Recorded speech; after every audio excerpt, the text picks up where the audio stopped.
ઘણા દિવસથી કેટલા બધા લોકોની મને કમેન્ટ અને મેસેજીસ આવતા હતા કે થાઈલેન્ડ તમે લોકો ગયા હતા તો તમારે શું ખર્ચો આવ્યો હતો, અમારે કઈ રીતે જવાય, ટિકિટની શું પ્રાઇસ હતી, વિઝાનો શું ખર્ચ છે, આ બધી ઇન્ફોર્મેશન હું તમને આ વિડીયોમાં આપવાનો છું. લાસ્ટ સુધી વિડીયો જોતા રહેજો, સ્કીપ ન કરતા, કાંઈક બી માહિતી મિસ થઈ શકે છે. અને હવે તમને સૌથી પહેલાં કહું તો અહીંથી જ્યારે મેં ટિકિટ બુક કરી તો મેં કોઈ એજન્ટ થ્રુ નથી કરી, મેં ઓનલાઈન સર્ચિંગ કર્યું હતું અને ઓનલાઈન સર્ચ કરીને જે મને બેસ્ટ પ્રાઇસ મળતી હતી એ ટિકિટ મેં બુક કરી હતી. મારી ટિકિટ મને જ્યારે બુક કરી હતી ત્યારે મુંબઈ ટુ બેંકોક અને બેંકોક ટુ મુંબઈ 20,000 રૂપિયામાં પડી હતી. અને અત્યારે ઘણી ટિકિટ તમે જોતા ઉતાવળ કરશો, તમારે અર્જન્ટ હોય, જવું હોય, ફરવું હોય, દિવસો ઓછા હોય તમારી પાસે બુક કરવા માટે, તો ઘણીવાર ઘણી વાયા થઈને તમને મળશે, બેંગ્લોર થઈને, મુંબઈ ટુ ચેન્નઈ થઈને, બધી જગ્યાએ અલગ અલગ વાયા આવી રીતના જાતી હોય છે ફ્લાઇટ. એમાં તમારી કલાકો વધી જાય. જો તમે એડવાન્સ બુકિંગ કરશો તો તમને થોડોક 2 પૈસાનો ફાયદો થશે. બાકી અત્યારે ટુરિસ્ટ હવે આવવા માંડ્યા છે એટલા માટે પ્રાઇસ થોડીક હાઈ થતી જાય છે. અત્યારે તમે કદાચ બુકિંગ કરો તો 22,000 25,000 રૂપિયા તમને રિટર્ન ફ્લાઇટના મળતા હશે. અને આ રહી મારી ટિકિટ જે મેં તમને વાત કરી, 20,000 રૂપિયા મને થઈ હતી. પછી અહીંથી હું મુંબઈ ટ્રેનમાં ગયો હતો, 3 ટાયર એસી મેં કરાવેલી હતી. તમે મુંબઈ કેવી રીતે જાઓ છો, તમારું ડેસ્ટિનેશન શું છે, કઈ જગ્યાએ જાઓ છો તમને ખ્યાલ હશે. પણ મુંબઈ સુધી હું ટ્રેનમાં ગયો હતો. ટ્રેનથી મારી મુંબઈથી પછી મારી ફ્લાઇટ હતી મુંબઈથી બેંકોક. બેંકોકમાં જઈને પછી મેં વિઝા લીધા ઓન અરાઇવલ. હું અહીંથી વિઝા કરાવી નહોતો ગયો, મારી અનુભવ લેવો હતો કે ભાઈ શું પ્રોસેસ હોય છે. કાંઈ નથી હોતું, પાસપોર્ટની ડિટેલ્સ માંગે છે, સાવ નોર્મલ હોય છે વિઝાનું ફોર્મ ભરવું. અને 2200 બાથ.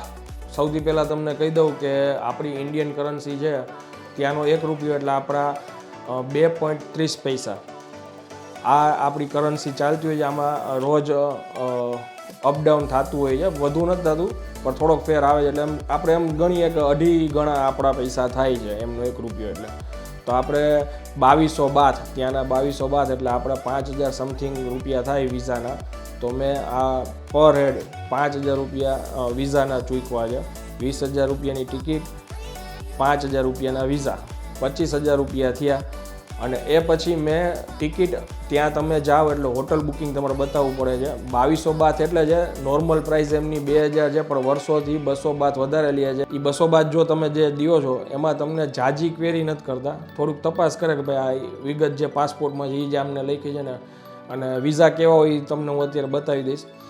વિઝા આવી જાય પછી તમે તમારો લગેજ લેવા જઈ શકો. સૌથી પહેલાં વિઝાની પ્રોસેસ થાય, પછી તમે એન્ટર થાવ, પછી તમે તમારા બેલ્ટ ઉપર તમારી લગેજ આવે એ તમારે લેવાના રહીએ. મેં 1 દિવસનું બુકિંગ કરાવ્યું હતું ટ્રેનમાં બેઠા અને બહુ સારી ડીલ મળી ગઈ હતી મને. મેક માય ટ્રીપમાંથી મને બુકિંગ મળી હતી. મનીતા કરીને જે આપણી હોટલ હતી એ લગભગ 1200 રૂપિયા સમથિંગ, ઇન્ડિયન કરન્સી 1200 રૂપિયામાં આપણને એ બુકિંગ મળ્યું હતું. અને વિધાઉટ બ્રેકફાસ્ટ, તમે બ્રેકફાસ્ટ લેવો હોય તો લઈ શકો છો. ભગવાનની દયાથી એવું રહ્યું કે ત્યાં જઈને સૌથી પહેલાં હું મળ્યો તો બાવરચી રેસ્ટોરન્ટ છે, ત્યાં જઈને જ મેં સૌથી પહેલી ચા પીધી હતી ને મને બહુ મજા આવી હતી. એટલે કન્ટિન્યુ ખાવા પીવાનું બધું મારું ત્યાં જ રહેતું હતું. અને એ સિવાય બીજા લોકો છે ગુજરાતી, ત્યાંય હું ગયો હતો. અને એક ઓપ્શન સારું છે જમવા માટે ગુજરાતીનું, એ બાવરચી રેસ્ટોરન્ટ. અઢળક રેસ્ટોરન્ટ છે ત્યાં, ઇન્ડિયન રેસ્ટોરન્ટ છે, કાઠિયાવાડી છે, ગુજરાતી છે, બધા રેસ્ટોરન્ટ છે. ખાવાનું તમને બધું મળી જશે, કાંઈ ચિંતાની વાત નથી. અને બેંકોક સિટીની વાત કરું તો આપણા ઇન્ડિયાના મુંબઈ અને દિલ્હી જેવું મેટ્રો સિટી છે સરસ. અને પટાયા જે છે એ ગોવા જેવું છે, દરિયા કિનારાનું છે. અને મેજોરિટી ટુરિસ્ટ બધા પટાયા જાય છે. અને જે લોકો કપલમાં ને એવી રીતના સાવ રિલેક્સ કરવા માંગતા હોય ફૂકેટ ને ન્યાય ફરવા જતા હોય છે. અમારી પાસે જાજા દિવસો નહોતા એટલે અમે ફૂકેટને ત્યાં નહોતા ગયા. અને પટાયામાં 1 દિવસનો મેં તમને કીધું કે 1200 રૂપિયા સમથિંગ પડ્યું હતું. પછી મેં રોજે રોજ હું ત્યાંથી હોટલથી જ બુક કરાવતો હતો, ઓનલાઈન નહોતો કરતો. ઇન્ડિયન કરન્સીના 1600 રૂપિયા મને રોજનો એક દિવસ પડતો હતો. હું 6 દિવસ ત્યાં હતો ને 1 દિવસ હું બેંકોક હતો. બેંકોકમાં હું 1 દિવસ રોકાણો હતો. બેંકોકમાં મને આ 1600 સમથિંગ જ મને રૂમ પડ્યો હતો.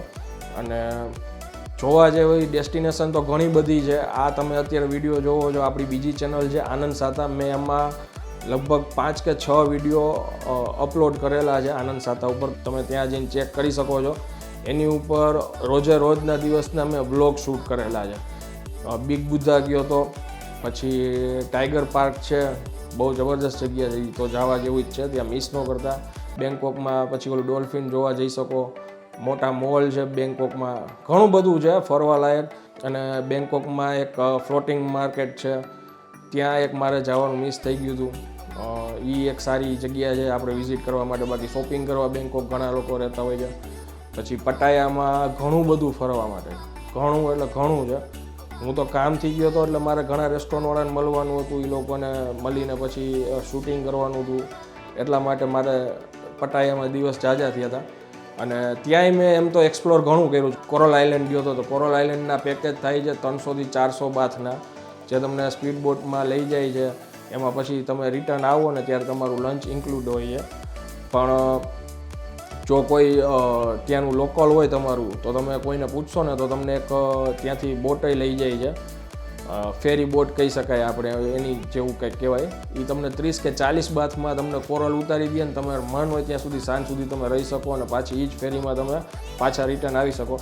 એટલે 60 કે 70 બાથમાં તમે પાછા કોરલ ફરીને આવી શકો. પણ આ તો શું છે કે તમે ઓલા પેકેજમાં જાઓ તો તમને એક્ટિવિટીઝ ઘણી કરવા મળે, તમારે જો કાંઈ એક્ટિવિટીઝ કરવી હોય તો. જનરલી આપણે અત્યારે સારા કોઈ ફેમિલીમાં ફરવા જતા હોય તો માનો કે ગોવા જાય ને તો એ 60-70 હજાર રૂપિયા વાપરી નાખતા હોય છે પર હેડ. મેં એવા લોકોએ જોયેલા છે. હવે તમે આ જગ્યાએ જાઓ તો એક ફોરેન ટૂરે તમારી કહેવાય 25,000 રૂપિયા મેં તમને ખર્ચો કહી દીધો વિઝાનો ટિકિટનો. એ સિવાય મેં તમને કીધું હોટલ પ્રાઇસ એ ચીપ જ છે. હું જ્યારે ગયો હતો ત્યારે સિઝન નહોતી, પણ તમે ઓનલાઈન બુક કરો ને એટલે તમને સારી હોટલ મળી જ જાય. મનીતા હોટલ હું જે રોકાણો હતો એ સારી જ હતી, 1500 રૂપિયામાં. એટલે તમે વિચારો કે હું જ્યારે ગુજરાતમાં શૂટિંગ કરતો હોય તો એવા નાના નાના ગામ કેટલાય છે કે ત્યાં 2000-2500 રૂપિયાના હોટલના રૂમ હોય છે. તો ત્યાં અત્યારે હું વિદેશમાં એનાથી સારો રૂમ હતો, બહુ મોટી સાઇઝ હતી, ફ્રીજ હતી, બધું બહુ સારું હતું. ત્યાં સમજી લો મારી હોટલનું ભાડું 1600 રૂપિયા, એમાં સૌથી પહેલી કરી દીધી તો 1100-1200 રૂપિયા મળી ગઈ હતી. એટલે બહુ ચીપ પ્રાઇસ છે. ખાવાનું તમને થોડું કોસ્ટલી લાગી શકે, એનું રીઝન છે કે ત્યાં બાથમાં તમે 2.5 ગણા પૈસા ગણીને જ ખાવાના છો. પણ જે તમારે પેટ પૂજા કરવી જરૂરી છે તો જ તમને હરવા ફરવામાં મજા આવશે. અને ઘણા લોકો મને કહેતા હતા કે ભાઈ તમે ત્યાં જઈને ગુજરાતી ફૂડ શોધો છો ને એ જ બતાવો છો. મને ખબર છે ત્યાં સુધી કોઈ બી ગુજરાતી હશે ને, ત્યાં જેટલા લોકો છે ને એ બધા બાવરચી રેસ્ટોરન્ટમાં ગુજરાતી જ જમવા આવતા હતા. હા, નો ડાઉટ બહારથી ને બીજા ઘણા આપણા ઇન્ડિયાના લોકો આવતા હતા, પણ ગુજરાતી જમવા ત્યાં એટલે આવતા હતા કે તમે એક ટાઈમ ખાધા વિના ચાલે. એક ટાઈમ તમે કદાચ નોર્થ ઇન્ડિયન કાંઈક ફૂડ ખાઈ લ્યો, પણ બીજે દિવસે તમને તમારા ઘરનું કાંઈક ખાવા જોઈએ જ. અને તમે જો એ ખાવ તો જ તમને મજા આવે ને પેટ તમારું ભરાય. એટલે થાઈ ફૂડ છે તો એ મેજોરિટી લોકોને ન પસંદ આવે, તમને એની સ્મેલથી થોડીક ન મજા આવે. પણ મેં ટ્રાય નથી કર્યું, તમે કદાચ ટ્રાય કરવા માંગતા જ કરી શકો છો. એમાં એક ઓપ્શન છે, 1-2 જગ્યા એવી છે મેં જોઈ હતી કે ત્યાં વેજીટેરિયન થાઈ ફૂડ મળે છે. વેજીટેરિયન એટલે એમાં એગ્સ પણ ન હોય, પ્યોર વેજીટેરિયન હોય. એટલે આપણા ઘણા ઇન્ડિયન્સ છે કે એ લોકો ત્યાં એ થાઈ ફૂડ ખાય છે, પણ એ ટેસ્ટ ડેવલપ થતાં થોડોક ટાઈમ લાગે, પણ સારું છે. અને બીજું કે તમે જ્યારે અહીંથી જાઓ પૈસા લઈને, અને જો પોસિબલ હોય તો તમે જ્યારે બી ફરવા જાઓ તો ડોલરમાં તમારે એક્સચેન્જ કરાવીને રાખવા રૂપિયાના. કેમ કે ત્યાં તમે બાથમાં લઈ જશો તો તમારે થોડાક પૈસા જાજા સાચવવા પડશે, અને તમે ત્યાં જઈને પછી ડોલરના તમે કન્વર્ટ કરાવી શકો બાથમાં. ઓલા શું છે કે ડોલર તમે સાચવી શકો, અને અહીંથી તમે વ્યવસ્થિત ડોલર તમે જેટલા જરૂર હોય, તમને ખબર જ છે કે મારે $500 હું વાપરી શકીશ, તો તમારે 700 લઈને જવા. કેમ કે ખર્ચો વધી જાય તો વાંધો નહીં, પણ પાછા તો તમે લઈ આવી શકો છો. અને પોસિબલ હોય તો બિલમાં લઈને જવા. ઘણા લોકો ખ્યાલ નથી હોતો કે એ વિધાઉટ બિલ જતો હોય, જેથી ચેક કરે ને તેથી પ્રોબ્લેમ થઈ શકે. એટલે પોસિબલ હોય ઘણા લોકો મેં એવા જોયા છે, મારે કહેવું નથી કે એ એમને ઘણા બધા રૂપિયા લઈને આ લોકો જાતા હોય છે, પણ એમને ખ્યાલ ન હોય કે આવી રીતના કોઈ દિવસ બીજી કરન્સીના પૈસા એટલા બધા લઈને ન જવાય વિધાઉટ બિલ. એટલે ખાસ કરીને એ પોસિબલ હોય તો બિલમાં આપણે $700 જનરલી કહેતા હોય છે. $700 સમથિંગ તમારે બિલ $700 લઈને જાવું અને જોઈએ એટલા ત્યાં પૈસા કન્વર્ટ કરાવી બાથમાં અને તમે યુઝ કરી શકો છો. અને આ સિવાય હવે કાંઈ ઇન્ફોર્મેશન જોતી હોય તો કમેન્ટ મને જરૂરથી કરજો. હું એમાં પોસિબલ હશે એટલી ટ્રાય કરીશ જવાબ દેવાની. અને મેં જેમ કીધું કે આપણી આનંદ સાતા બીજી ચેનલ છે ને આ ઉપર ઘણી બધી જગ્યાઓ છે મેં જે એક્સપ્લોર કરી છે, તમે એ જોઈ શકો છો. થોડોક તમને એમાંથી આઈડિયા આવી શકે.